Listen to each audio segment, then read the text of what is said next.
we always get labeled. You know, like he's that urban. He writes the urban ghetto book. Yeah. I had a person call me an urban ghetto jeweler. Urban ghetto. Because I'm black. You know, and it just struck me, and I find that being black and trying to get out and do your own thing, I think that it's not that we've become accustomed to things. I think we've been institutionalized into accepting things. Like when Sanford and Son was out, it was the #1 show. You hear all those objections of people saying, you know, it's like we could relate to that. But when the Cosby Show came out, you know, oh, we can't relate to that. We can't relate to that. You know, we can't accept that. I'm gonna watch it, but it's, you know, that's not reality. And you know, I'm from New York also. I actually born in the 40 projects before my family moved out to Wyandanch, Long Island. And so, and I know people in the industry. I went to high school with Rock Kim. I went to with Darryl Mitchell. You know, he's paralyzed now. We were all in the same high school. And so, and you know, in Wyandanch, it's a little hamlet in Long Island. Straight path. Just a little, just a little place on the map. And to see those brothers come out of there was something. But it's like they're the exception and not the rule. And I think we have so many problems, you know, as black people, that, and we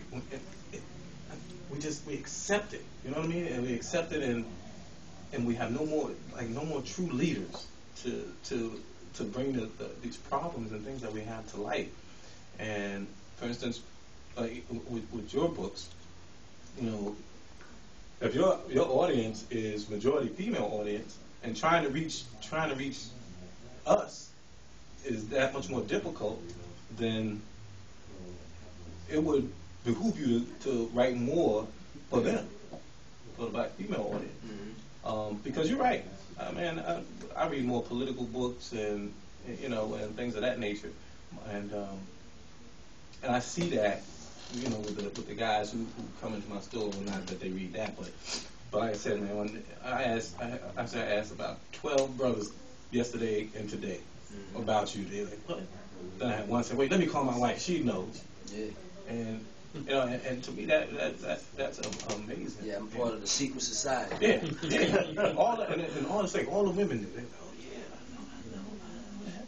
I know. But and I see you. So when you're starting to release your new books, you're going the e-versions first, releasing the e-versions? Yeah, I actually have e-books, and I didn't bring that stuff in there.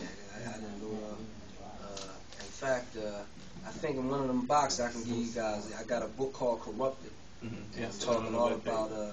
I'm talking all about the publishing industry right now. You know, it's corrupted now. When you're talking about you should write for the woman audience, if that's not the story I want to tell, you know what I mean? And that's a corrupt thing for me to do just to get the money. Right. You know, that's where it is with the artists thrown out the window now. It ain't about artists, the money. Right. You know, but when we first get in it, we think about being artists. Right, you're thinking about the art. Yeah. But when you every business is gonna corrupt you.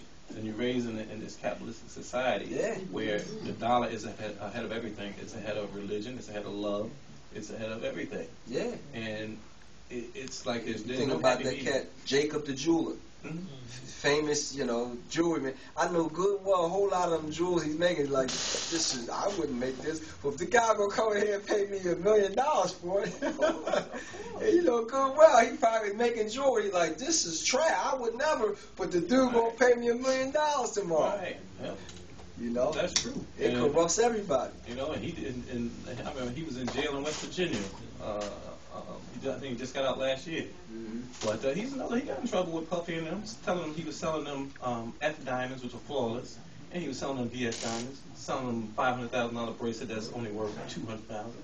So I mean, and he take advantage of our people, you know, and tell his story about how he was brag about him, and that's the only reason I know him. He in all the daggone rap shows and magazines, they talking about him. He was famous. Oh yeah.